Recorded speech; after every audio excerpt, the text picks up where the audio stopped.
Round 12 is upon us, so that means we've got more Draftstars games to go through. And to kick things off, we have Panthers up against the Broncos. And in the outside backs, there's a lot of really good options there.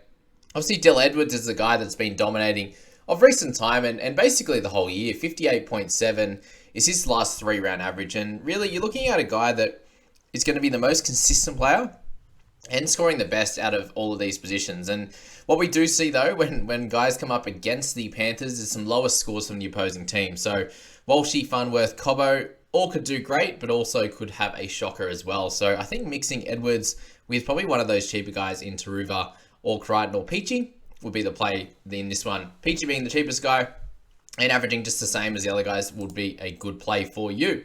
In the next section, it's Cleary up top at 24k, all the way down to Luai next at 13. So really from there, do you think this is going to be a back and forth affair?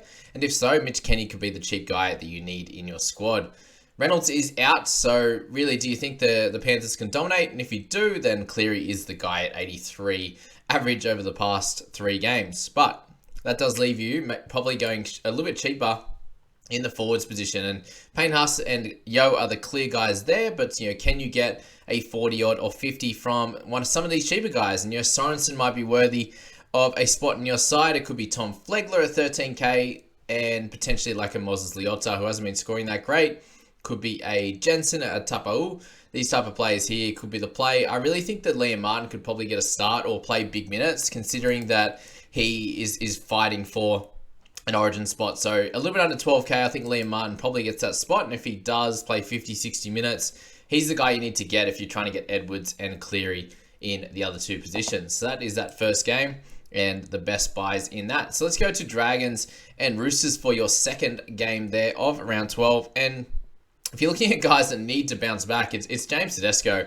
I really think you probably have to select Billy Smith, though, at 12,700. He's coming off 2 massive games, and that one a 70 and a 58. And then really it's down the bottom from there. Who else would you really select? All these guys scoring really low.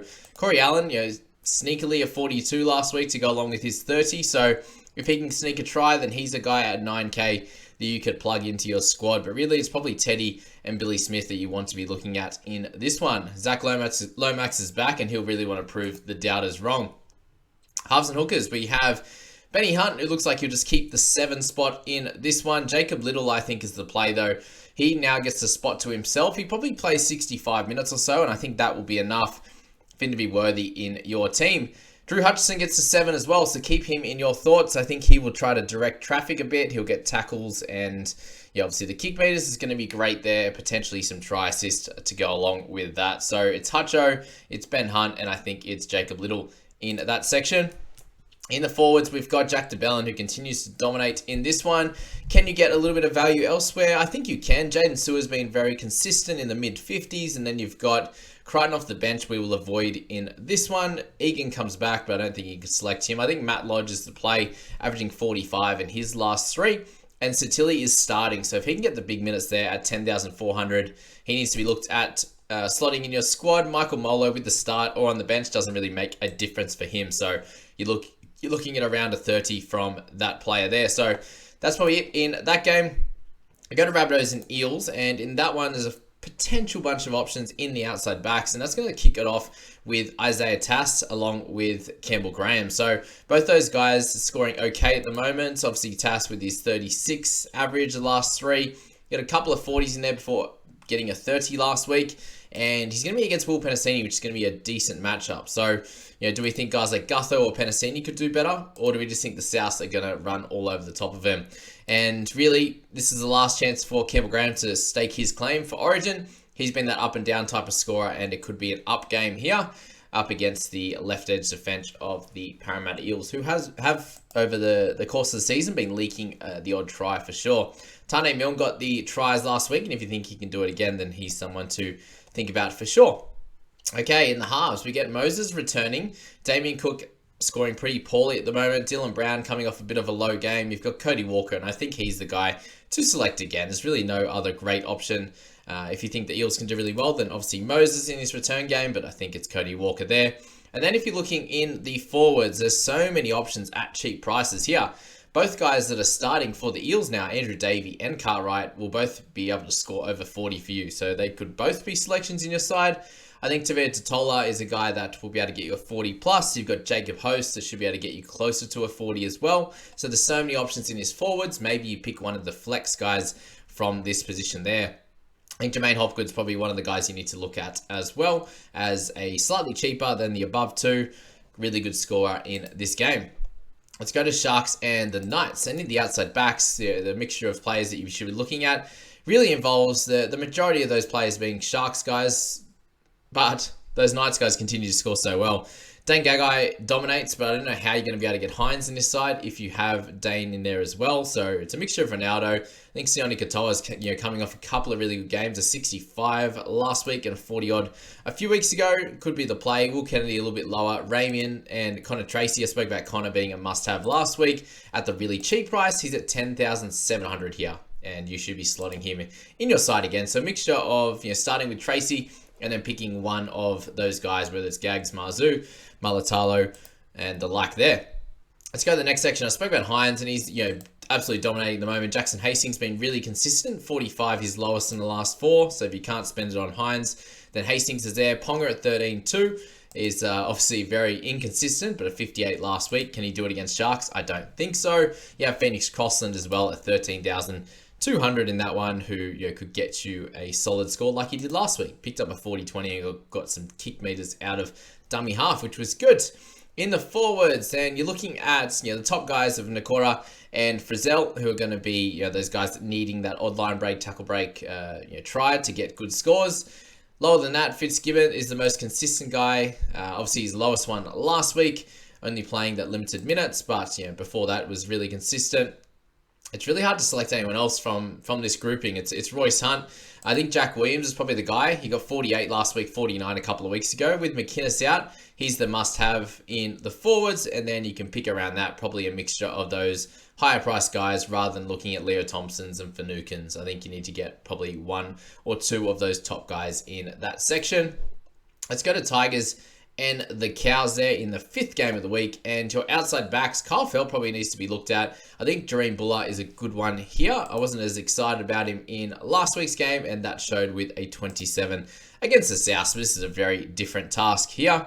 Obviously up top, it's Holmes and Drinkwater. Both aren't scoring great though, at 32 for Drinky last week, and Holmesy finally getting back to his best after 17 and a 39. So Holmesy could be the play. Stafford Toa is very consistent as well. So it's Toa, it's Felty, and then Buller is the cheaper guys, and then you could probably go up to Holmes in that one. If you go into the halves hookers section, then really it's slim pickings. You got Luke Brooks at the 14,940, who's going to be the most consistent guy to get you like a 45 to 55, I think for sure. And then looking up the line from there's not a lot on offer. Tom Dearden got a couple of tries last week and a much better score, and then Townsend and Robbo. So really, I think in that section, it's Luke Brooks, and then Wakeham's going to do you a job for sure. Get you a 37 to a 45. In the forwards position, the top dogs are obviously Papali'i. We got Cotter, who's a bit up and down, so I don't think you can select him. You have Bateman, who's a fair bit cheaper, averaging solidly. Twala, we've been speaking about as well, but obviously the cheap guys that offer something for you are Helen Lukey at 12,900. He was massive last week, and we spoke about popping him into your side as a nice cheap option. And then Gods has been consistent without being out of this world, but really at a price of 11.3, that's all you can really hope for there. And Cohen Hess has been pretty solid as well. Let's go to game 6 there, Dolphins v Storm. And what you're looking at is really low-priced average type of scores at the moment. Aiken returns, was carrying a little bit of an injury, but sounds like he'll be fine to play. You've got Jermaine Asako, who's been the most consistent guy across the year, and he's been a little bit down on his form for the year, but still solid at 40 average there. Nick Meaney was down last week. I think he can improve on that. Tafade didn't keep his spot, unfortunately. Will Rawbick, obviously, as a guy that could score tries, is solid. And then Hammer as a little bit of a bounce back as well, with Olam doing a little bit of good work as well. But none of them I really like, so it's a bit of a hit and guess. I think it can be a very close game here, for sure.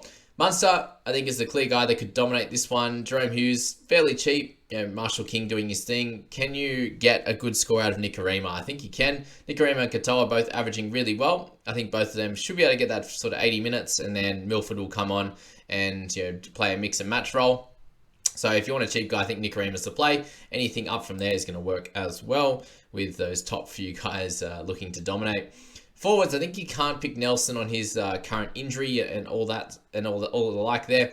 Connolly Lemuelu is the dominant guy at the moment. Eli Katoa could score well like he did on the weekend with that 52, and he's only at 14k.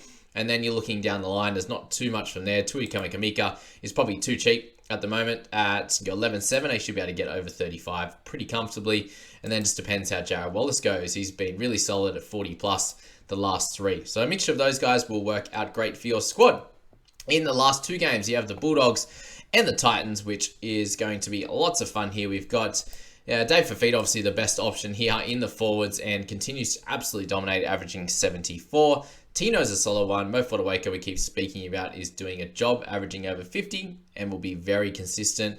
Tavita, not really the guy you want to look at. It's Harrison Edwards this week. After a massive one last week, getting a 72 with a try, we think he can get a 50 plus pretty comfortably here. So what that means is he's going to make sort of 35 or so tackles, 100 odd meters, and be fairly efficient across the board. So 12,800 is just a pretty close to a must-have there. Obviously you've bumped him up a little bit from last week, but still he's very much worth it.